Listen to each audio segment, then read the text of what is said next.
I'm at the Royal College of Surgeons in Birmingham, where I'm about to give a lecture on the future of healthcare and surgery. One of the things we're going to look at is the fusion of AI with robotics. We've got around 30 million hours already of operations where surgeons have been using all kinds of robotics to control things that look like knitting needles for endoscopic surgery, procedures inside the body using tiny incisions. We're going to see around maybe 90-95% of all NHS operations in the UK carried out using these kinds of servo-assisted techniques within the next 10 years. These robots cost about £1.5 million each, and their payback's pretty good if they're used around 300 times a year. Shorter admission times, less complication. The surgeons themselves become more productive. These sessions are shorter. You get more people through an operating theatre in a day.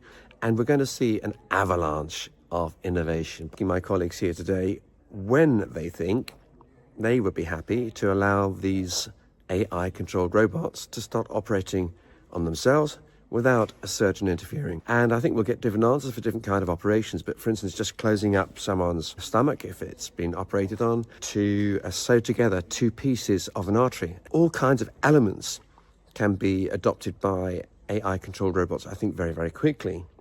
The challenge is whether the entire thing can be done by a robot.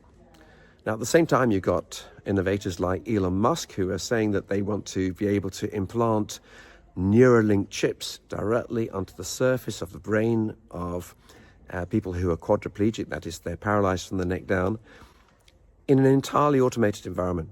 The robot would make the incision, drill the hole, insert, and sort out the patient afterwards. They'd still need a human anaesthetist, but we're in very interesting times.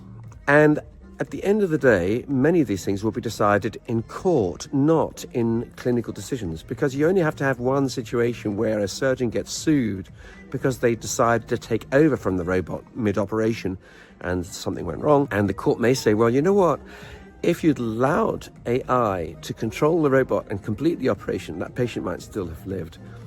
You wouldn't need more than 2 or 3 cases like that to force a tremendous change across the entire healthcare profession.